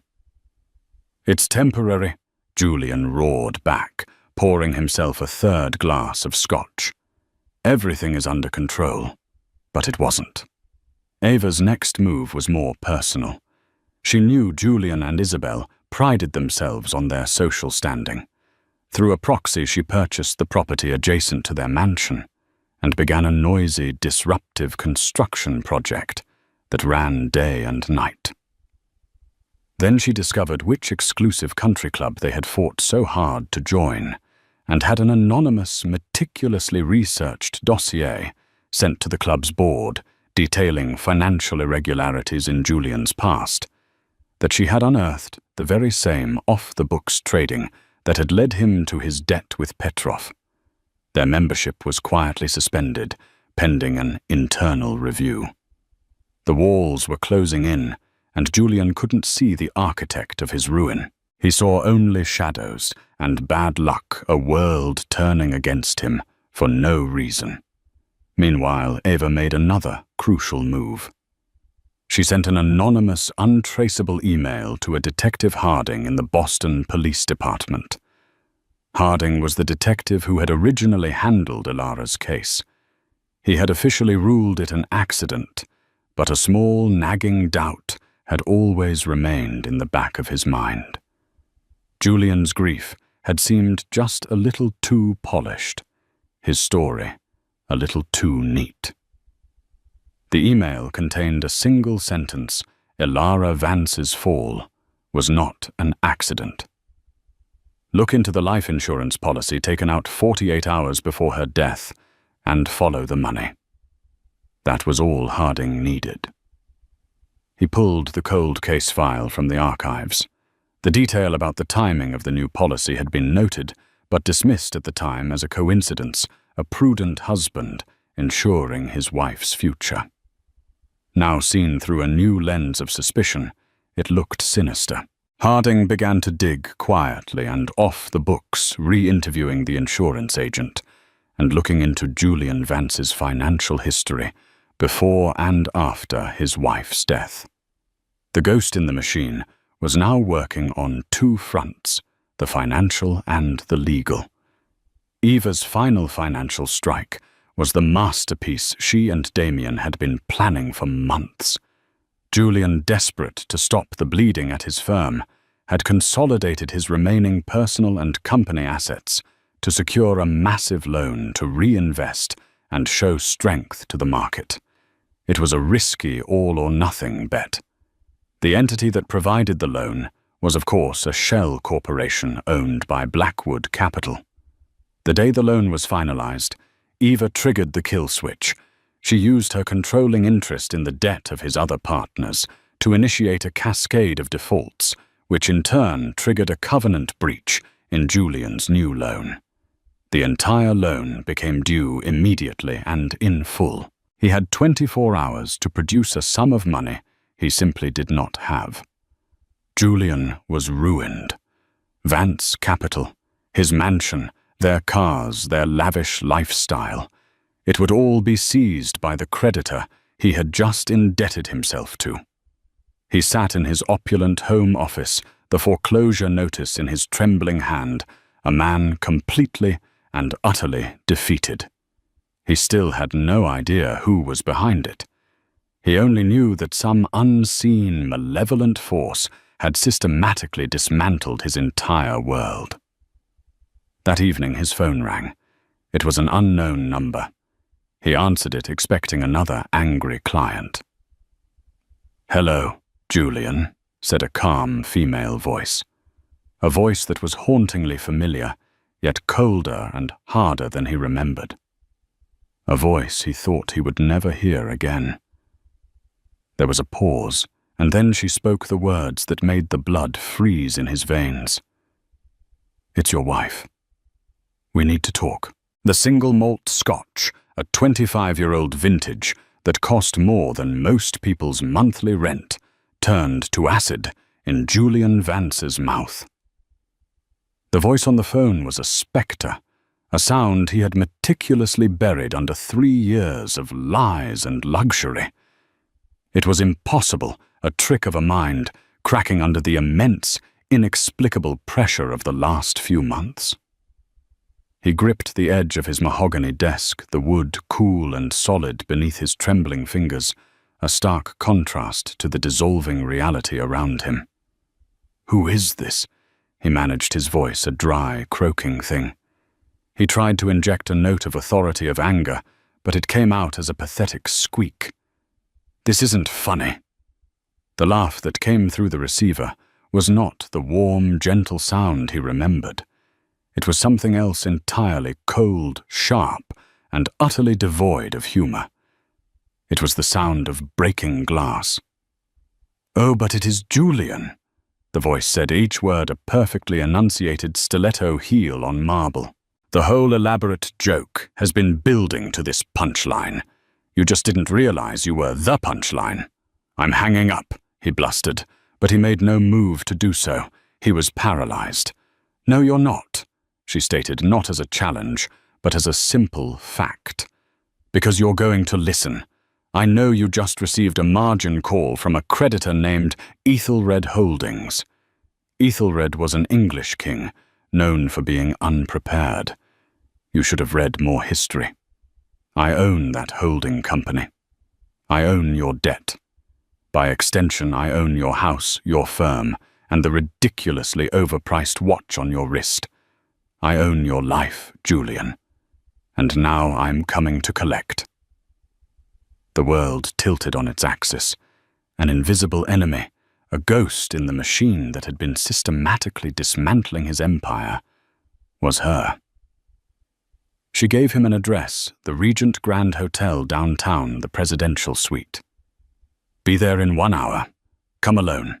If I see so much as a shadow of your legal team, or if you are 1 minute late, a comprehensive data package will be delivered to 3 recipients by morning. The first is the Securities and Exchange Commission, detailing every fraudulent trade you made to get your start. The second is the District Attorney's Office, outlining a very interesting insurance claim from 3 years ago. And the third," her voice dropped, becoming chillingly intimate, "is a little welcome home gift for your old friend, Mr. Petrov. I have his new address in Miami.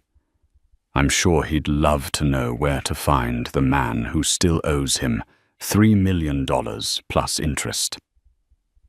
The mention of Petrov's name was a physical blow. Julian gasped, the air sucked from his lungs. This wasn't a ghost. A ghost couldn't know all this. This was something far more terrifying. 1 hour, the voice repeated, and the line went dead. He stumbled out of his office, his face a mask of waxy, sweaty dread. Isabel was in the grand foyer shouting at a florist over the phone about the wilting hydrangeas.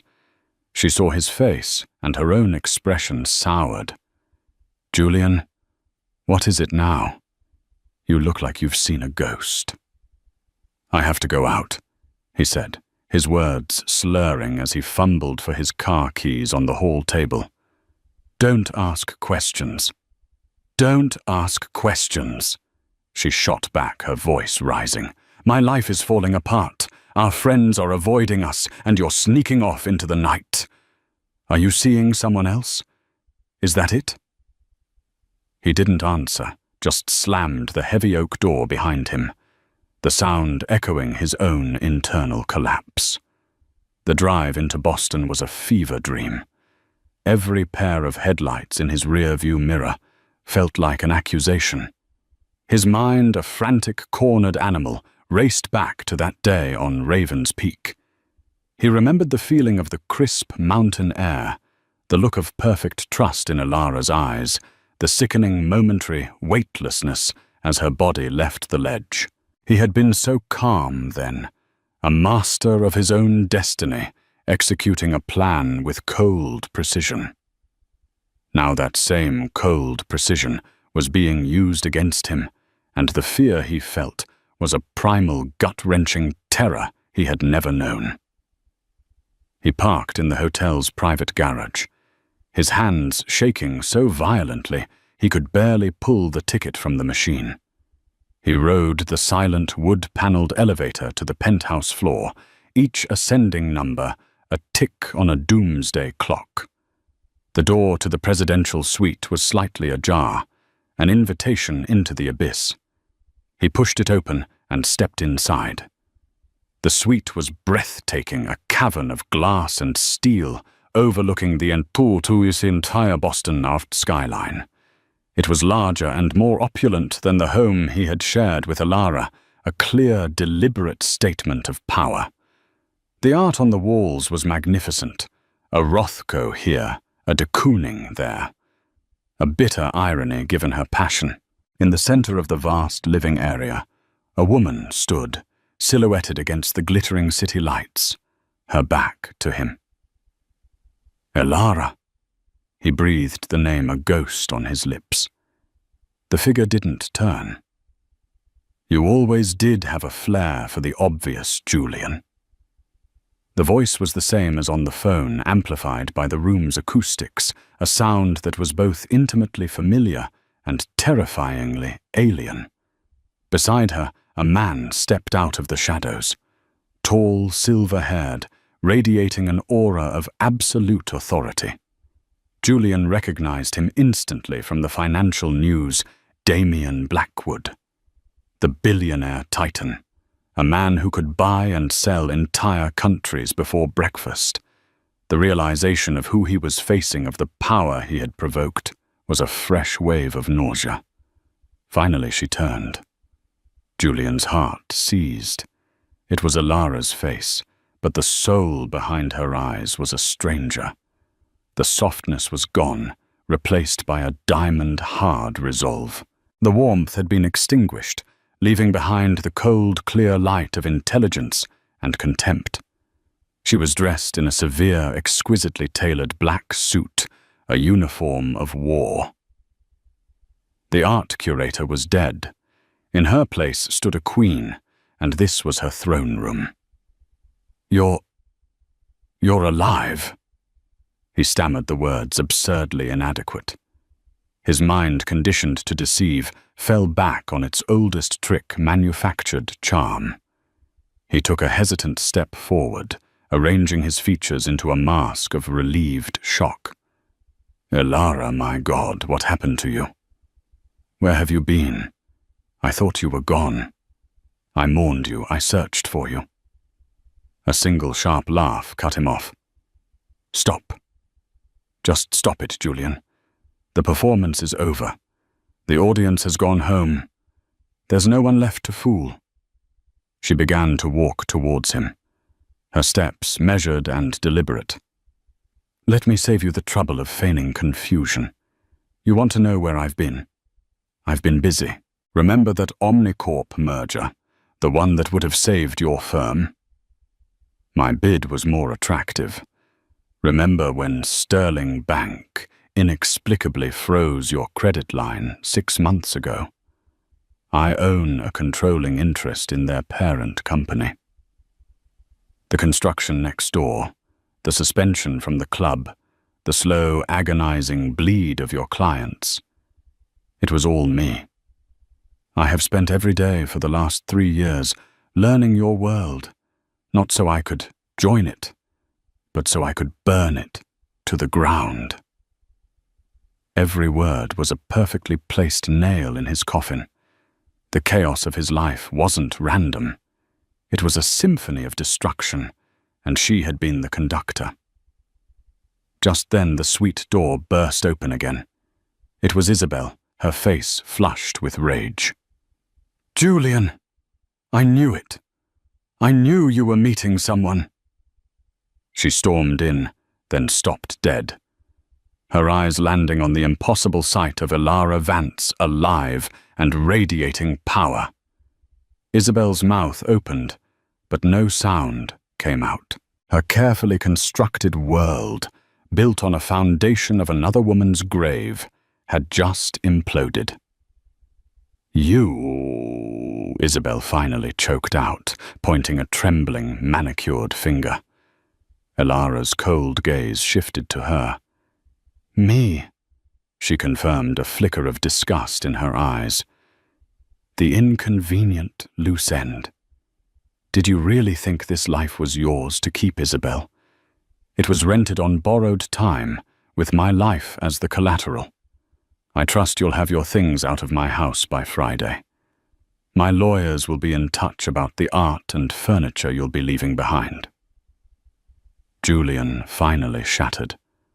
All the lies, the arrogance, the self-delusion, it all fell away, leaving only a pathetic, terrified man. "What do you want?" he pleaded, his voice breaking. "Is this about the money? You can have it. Take everything, just let us go." Alara stopped directly in front of him, so close he could see the faint, silvery scar near her hairline, a permanent reminder of his betrayal. "You still think this was ever about money?"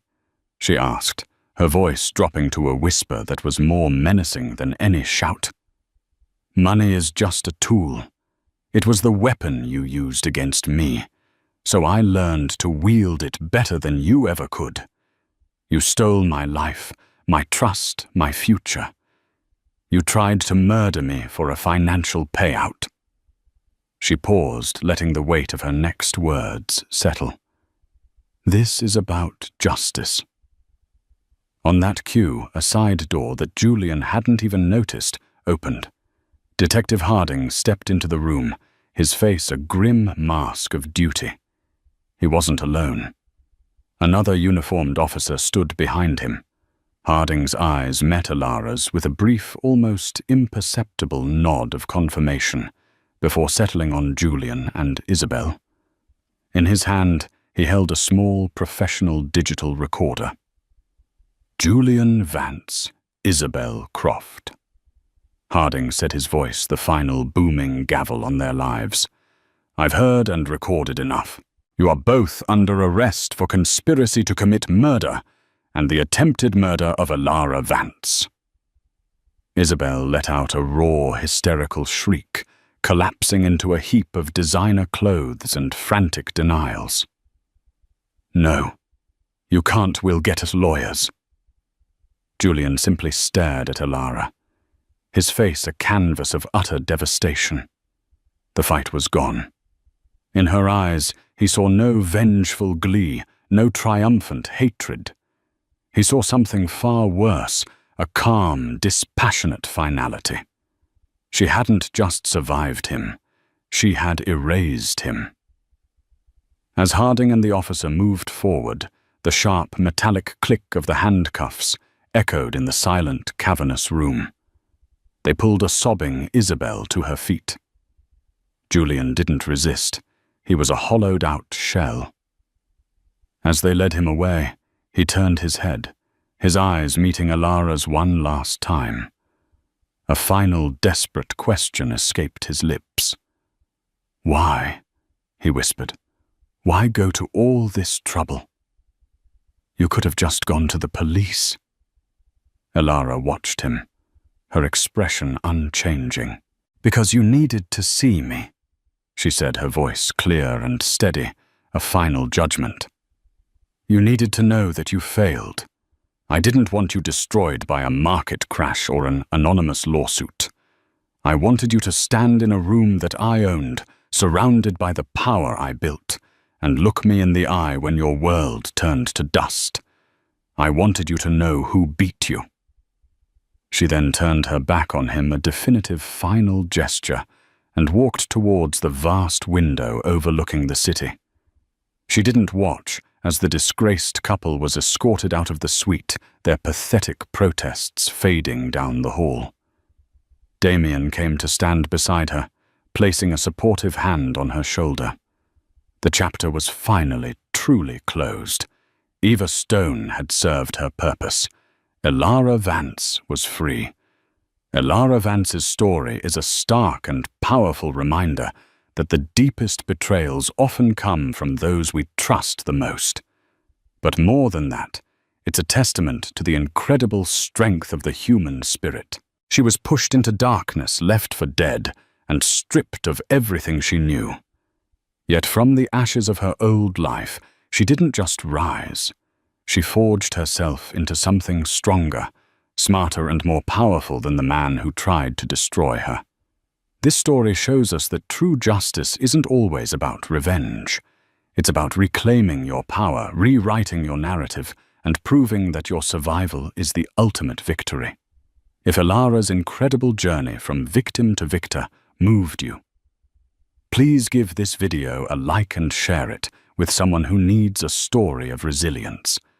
And don't forget to subscribe to our channel and hit the notification bell for more real-life stories of survival justice and the unbreakable will to fight back. Thank you for listening.